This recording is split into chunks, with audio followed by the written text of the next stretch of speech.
Ladies and gentlemen, welcome to the inauguration of the 44th President of the United States of America. The freedom of a people to choose its leaders is the root of liberty. Put your hands together and welcome President Barack Obama. It was a dream. Destiny, the nation.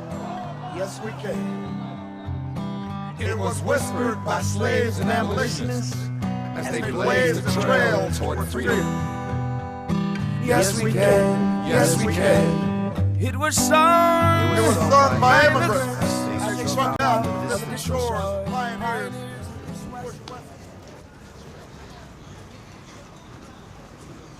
Young people as much as Obama does. And Obama, in particular, also, he specifically spoke to young people. Most candidates don't focus on what's important to young people. So I think that he made it a point. So what was your, the biggest learning, biggest lesson that you have learned from this campaign or from these activities? I've learned how rewarding it can be to work with a group of people, often complete strangers, to work towards a common goal and a greater purpose, and really what a thrill and rush that is. So, that's certainly something I've taken away from it. Also, how grateful people are to be re-engaged in the political process and have people reach out to them. So, things like that. And I'm also, just very thankful for the people I've met on the campaign and the friendships that I've formed, and just because it's really a very large family, and we look out for each other, and we constantly talk to one another and try and help each other in what we're working on. So it's just really rewarding to be a part of something like that.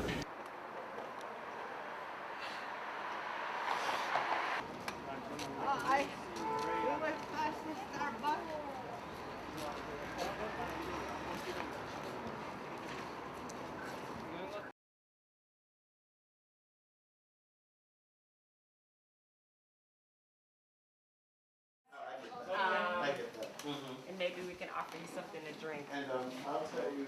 I guess the similarity between all of us here is that we all found a similar passion that we had in all of each other, that we wanted to make a change. So that's probably one of the main reasons why we did get together, so that if you have a lot more people with you and trying to make this change, that's how much more power you have.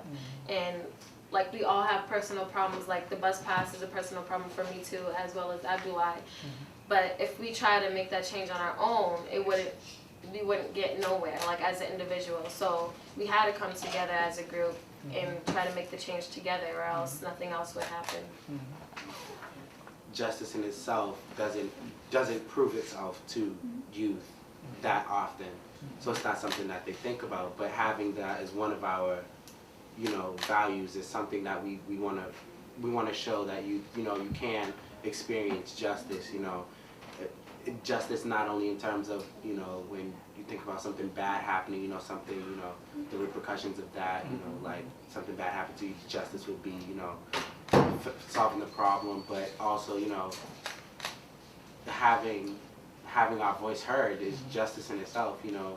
Being able to say, we have an opinion and we want it to be heard is justice in itself. So, showing that to Boston youth, especially, because I know a lot of my friends don't really think they get heard, and, giving them that chance is something that's really important to us and BYP as a whole.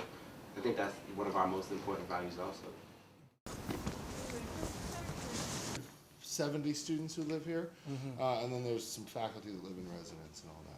That's great. So anyway. you want to take a sit? Yeah. Just traditions, and he's a misfit, in a sense, and he's an outsider in a sense. And I think that all people who embody the values that you're talking about whether you're talking about Gandhi, you're talking about Jesus, you're talking about Nelson Mandela, or you're talking about, whoever you're talking about, you're talking about people who are outsiders in a sense. They're misfits in their culture because they have the courage to speak truth to power, right? They have the courage to voice the values that so many people silently have and hold and embody, but they don't feel that they can speak out with those values.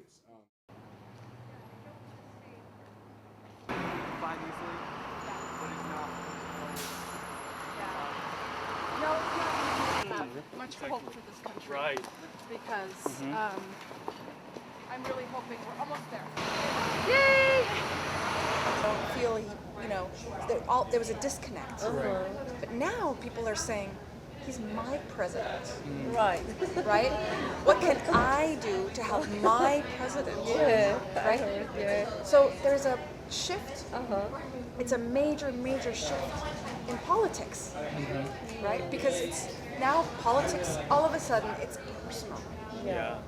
Right? So what happens when one person's right to life interferes with another person's? Right. Who wins? Right? Like, I mean, what trumps? Or we have a right to education and a right to food. What if we can't realize both those rights? What do So I guess my question to you is, it's the same idea. We have all these values, and there are very few people, I think, who would say, I don't want to live my life by good values. Good. So what does that mean, right? So what does it mean to be good? And what does it mean to have values? And why do we choose certain values over other values? For only a few minutes, but you have already inspired, questioned, and challenged me and the world that surrounds us. Wow. I wish you safe travels and continued intellectual curiosity as you meet this diverse group of people. Continue with your and our important work, and we'll see each other in Korea. Wow, sure. It's great. Yeah? Thank you. Wonderful. No, thank you.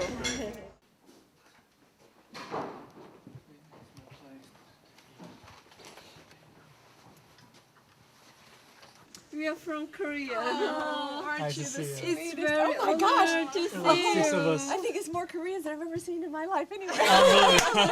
Very much in the book Hope's Edge, and I think we end with this message that hope is not something that you seek in evidence out there. Oh, I can prove to you that this is going to work. It is what we become. It is who we are when we are engaged, when we are striving to push our own personal limits and to find others to work with and to envision and to bring about what the world, something new in the world. So hope is then an action, like we almost named Hope's Edge, democracy is or almost named this book, Democracy is a Verb. Well, hope is a verb. Yes, it's a feeling, but it's not a state of being. It's an action. And I think that so you're really not asking people, oh, come carry the burden of saving the world. But you're really saying, this is, yes, it's challenging. Yes, you'll have your ups and downs, but you will always be alive. You won't ever go to sleep. You will always be alive, and you'll always be learning, and you'll always be meeting interesting people and having new questions. And I mean, what is better than that? I can't think of anything. So that's my. I bet you're not surprised that that's my message, but that's really what I think what you represent to me already is what I'm feeding back to you. Yes, Thank you. very touching.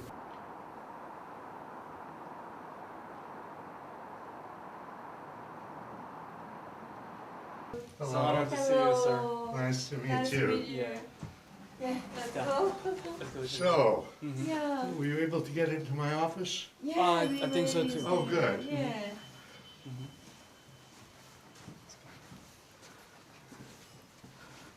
Be careful. Part of being human, having empathy towards with other people, sympathy with other people, And hope is very important, of course, because without hope,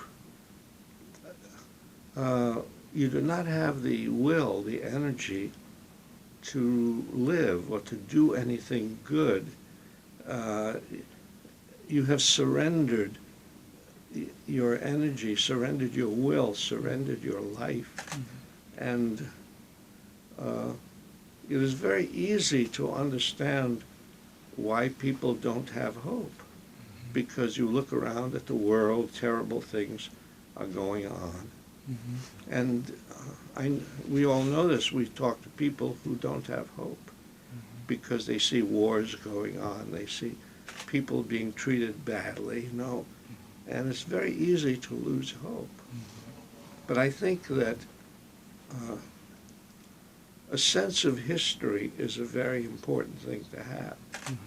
Because if you have a sense of history, you know that there have been times in the past, many times, when people have lost hope, and then they discovered that change can take place. And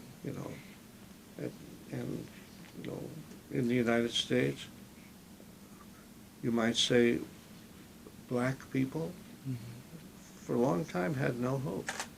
Everything was the same. Nothing changed for them. But there were a few people who had hope, and they began to act. And when they acted, that spread to other people.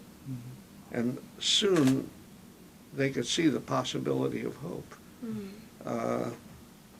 So hope is very important, because if you have hope, you will act, you will move, you will engage with people. And if you don't have hope, well, you are allowing the world to go on exactly as it has been.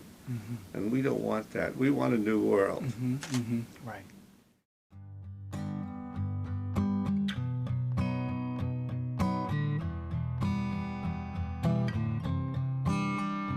It was a creed written into the founding documents that declared the destiny of a nation.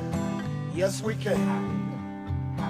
It was whispered by slaves and abolitionists as they blazed the trail toward freedom. Especially in difficult times. Yes, we can. Yes, we can. It was sung. It was sung by immigrants as they struck out to the distant shores, pioneers who pushed westward against unforgiving wilderness.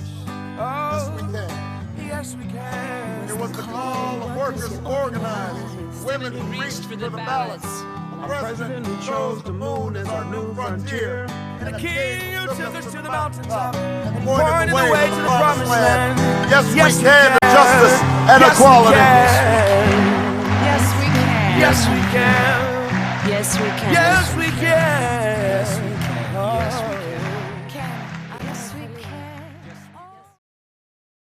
The human being cannot live by himself or herself. The human being needs more than anything else love and affection and friendship. And when you have ideals, the bonds of friendship and love are very, very powerful. Nothing can stand in the way of the power of millions of voices calling for change.